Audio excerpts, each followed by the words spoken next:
हमारी बहन के साथ ये उत्पन्न हुआ है, ये दरिंदगी का शिकार हुआ है। वाकई समाज में इस बहुजन समाज को दबाने का काम किया जा रहा है। अभी अभी कल की घटना है, एक बहन के साथ और कई जो एडमिशन करा के द्वितीय वर्ष की छात्रा थी, घर वापस लौट रही थी, जिसे बलात्कारियों ने उसको सबसे पहले किडनैप किया और इंजेक्शन लगा करके उसके साथ हैवानियत किया। ये कहाँ का न्याय है साथियों? आज हमारी बहन बेटियां सुरक्षित नहीं है, घर से बाहर नहीं निकल सकती है। हमारी जो सरकारें हैं बेटी बचाओ बेटी पढ़ाओ का नारा देती हैं, हमारी बेटियों को चाहे किसी की बेटी हो, चाहे किसी समुदाय की हो, चाहे किसी धर्म की हो, चाहे किसी मजहब की हो, मैं ये नहीं कहता किसी बहन बेटी के साथ ऐसा दुराचार नहीं होना चाहिए, क्योंकि ऐसा होता है उनसे वही सजा होती है, सजाए मौत फांसी देनी चाहिए, क्योंकि ऐसा किसी के साथ हो सकता है।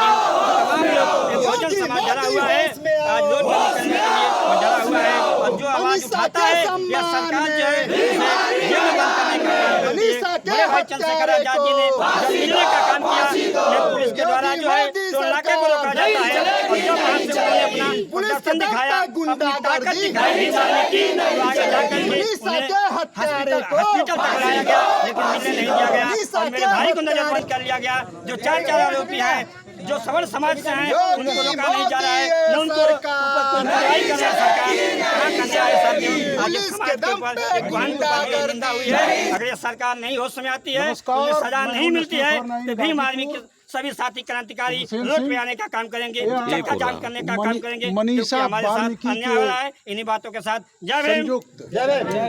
रेप कांड को लेकर हाँ सर आप बताएं। यहाँ कुछ मेरे उनके भीम आर्मी संगठन का एक निर्देश यहाँ उग्र मेरा परिचय है, मैं मनोज कुमार गौतम, भीम आर्मी वाराणसी मंडल के बारे में बताइए। मेरे संगठन का एक निर्देश आ गया है कि 10 दिन में मनीषा जो जैसे हैदराबाद में एक बहुजन की महिला का रेप हुआ, इसको सम्मान मिलना चाहिए। प्रियंका रेड्डी का ये सरकार पुलिस ने काम जांच के दौरान भी एनकाउंटर कर देती है। ठीक वही कानून सरकार वही रूल रात में 2 बजे लागू की हत्या की है, ऐसा कभी वो भी वही पूरे सेम घटना है। ये पहली बार 10 दिन के अंदर सरकार ने कानून की हत्या की गई है। ये व्यवस्था की बात योगी सरकार नहीं करती है, उससे भी बहुत बड़ा अपराधी करेगी, ये सच करेगी। जिन्होंने लाश की हत्या अपने आप में उसके मां से नहीं मिलने कानून को हाथ में, उसके परिवार मजबूरी पड़ जाएगी हम लोगों की, उस बॉडी को छूने तक नहीं दिया गया, कुछ भी करने के लिए हम लोग बात है। उसकी मां भी गलती रह गई, आर्मी का 10 दिन का अल्टीमेटम सरकार को दिया जा रहा है, सरकार को दिया जा रहा है। जो हैदराबाद में लागू कर वही सेम यहाँ पर लागू हो, तत्काल फैसला ऑन द स्पॉट फैसला होना चाहिए, जो कि दोषी हैं, अपराधी हैं, वो किसी के साथ कुछ भी कर सकते हैं। अगर वो बच गए तो कल किसी बहन के साथ भीम आर्मी के कार्यकर्ता सरकार में बैठे लोग से एक अपील करना चाहूंगा, इनके द्वारा कहा जा रहा है कि आप भीम आर्मी के हैं कि जवान की हत्या होती है, अगर ये हत्या की भी मुर्दे की भी हत्या नकल करते हैं पार्टी के, तो उस आधार पर इन आरोपियों को और काउंटर किया जाए या तंत्र व्यवस्था दिया जाए। ये आरोप लगा रहे हैं, कहाँ तक सत्य है आप बताइए। एक चीज आपको बताना चाहते हैं कि जैसे कि देश संविधान से किसी समाज की लड़की हो, ये सरकार संविधान से चलती होती है। संविधान में लिखा गया है किसी भी व्यक्ति की हत्या अगर हो जाती है, अगर वो मर नहीं होना चाहिए, अगर किसी के साथ की बॉडी को उसके परिवार वालों को सुपुर्द कराया जाए, जो भी मेरे भारत सरकार ने नहीं किया।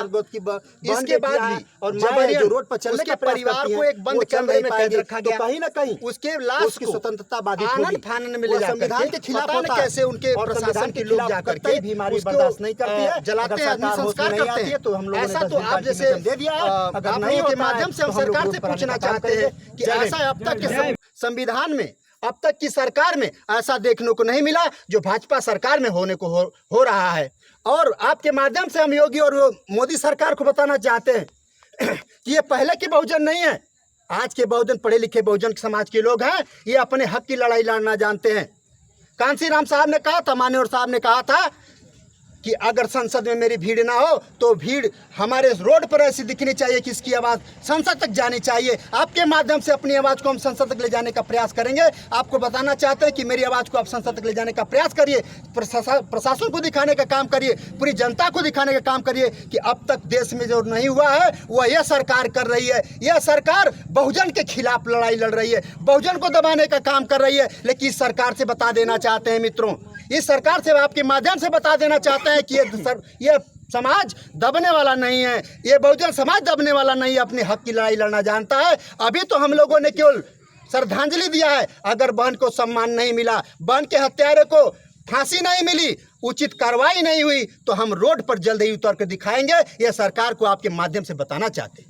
इसका मतलब कि आपका कहना है कि इस पीड़ित के परिवार को, इस मृतिका को लाश नहीं दी गई। बिल्कुल नहीं दी गई, लाश नहीं दी गई। हाँ और यह संविधान के एकदम खिलाफ है जी, जो कि मृतक शरीर को क्या पोस्टमार्टम के बाद भी लाश नहीं दी गई? नहीं दी गई। 2 बजे रात को आनंद फानन में, मेरे पास ऑन रिकॉर्डेड वीडियो है, आनंद फानन में 2 बजे रात को प्रशासन ले जाता है, गुपचे से उसको जला देता है, अंतिम संस्कार कर देता है।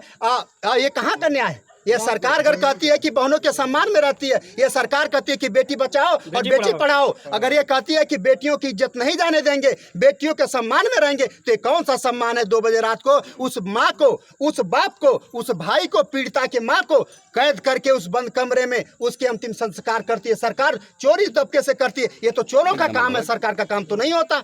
इसका मतलब कि आप द्वारा यह आरोप लगाया जा रहा है कि किसी भी मृतक के परिवार, परिजन, रिश्तेदार रहते हैं, न कि वहाँ पुलिस रहती है। हाँ, और पुलिस वहाँ क्यों गई, यह अंदेशा आपके द्वारा संशय का विषय बना हुआ है। इस पर आप क्या कहना चाहेंगे? ये तो सरकार जानती है, ये सरकार जानती है। जैसे कि बहन जो मनीषा वाल्मीकि जी थी, वो बहुजन समाज की लड़की थी, और लड़की इस बहुजन समाज की थी, उसके साथ रेप होता है। देखिए, एक मिनट, यह सरकार ढोंग रचती है, बेटी पढ़ाओ, बेटी बचाओ और नारी सुरक्षा का पूर्ण विश्वास देती है इस जनता को, उसीलिए सरकार में आई थी। तो वो इसका मतलब कि उसका नारा गलत है? बिल्कुल गलत है। कितने % गलत है? मुझे तो लगता है कि 100% गलत है, और अपने बातों पर 1% भी खरा नहीं उतरी है। खरा उतरी है तो गरीबों को रोड पर लाने में, अगर खरा उतरी है तो बेरोजगारी बढ़ाने में, अगर खरा उतरी है तो हम गरीबों को रोड पर लाने के लिए, और जितने भी पढ़े लिखे नौजवान हैं उनके हक और अधिकार को छीनने के लिए आगे केवल खरी उतरी है। और इस सरकार का कोई भी एजेंडा पूरा नहीं हुआ। अच्छा, ये बताइए, ये मनीषा वाल्मीकि के संबंध में और कोई कुछ कहना चाहता है? कोई भाई